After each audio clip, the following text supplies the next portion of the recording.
उत्तराखंड विधानसभा ने हाल ही में उत्तराखंड अल्पसंख्यक शिक्षा विधेयक 2025 पारित किया है। यह विधेयक राज्य की शिक्षा व्यवस्था में एक महत्वपूर्ण बदलाव माना जा रहा है। अब तक राज्य में अल्पसंख्यक शैक्षणिक संस्थाओं का दर्जा केवल मुस्लिम समुदाय को प्राप्त था, लेकिन इस नए कानून से सिख, जैन, ईसाई, बौद्ध और पारसी समुदायों को भी समान अधिकार मिलेगा। इससे शिक्षा में समावेशिता और समान अवसर सुनिश्चित होंगे। इस विधेयक के अंतर्गत उत्तराखंड मदरसा बोर्ड को समाप्त कर दिया जाएगा, जो अब तक मुस्लिम समुदाय के धार्मिक शैक्षणिक संस्थानों को मान्यता देता था। इसके स्थान पर उत्तराखंड राज्य अल्पसंख्यक शिक्षा प्राधिकरण का गठन किया जाएगा। इसमें एक अध्यक्ष और 11 सदस्य होंगे, जिनमें विभिन्न अल्पसंख्यक समुदायों के प्रतिनिधि शामिल रहेंगे। नए कानून के तहत सभी अल्पसंख्यक संस्थानों को मान्यता लेना अनिवार्य होगा। यह मान्यता 3 शैक्षणिक सत्रों तक वैध रहेगी और बाद में इसका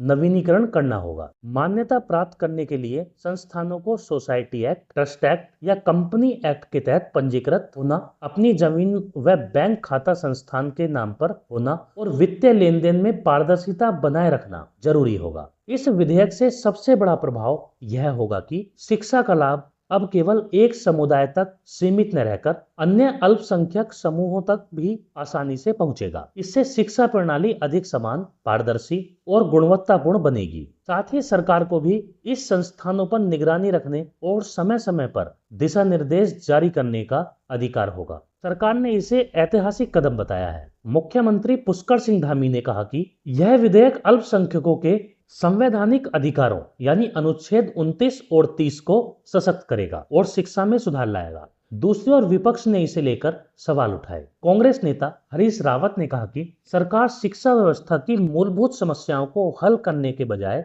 मदरसा शब्द हटाने पर जोर दे रही है। वहीं मदरसा बोर्ड के अध्यक्ष ने इस निर्णय का स्वागत किया और इसे सभी समुदायों के लिए लाभकारी बताया। कुल मिलाकर उत्तराखंड अल्पसंख्यक शिक्षा विधेयक 2025 राज्य की शिक्षा नीति में एक समावेशी और सुधारात्मक पहल है। इससे न केवल विभिन्न समुदायों को समान अवसर मिलेंगे, बल्कि शिक्षा की गुणवत्ता, पारदर्शिता और जवाबदेही भी बढ़ेगी। यद्यपि विपक्ष ने इसे लेकर आलोचना की है, लेकिन व्यापक दृष्टिकोण से यह कदम शिक्षा के क्षेत्र में संतुलन और सामाजिक सौहार्द स्थापित करने की दिशा में एक बड़ा सुधार है।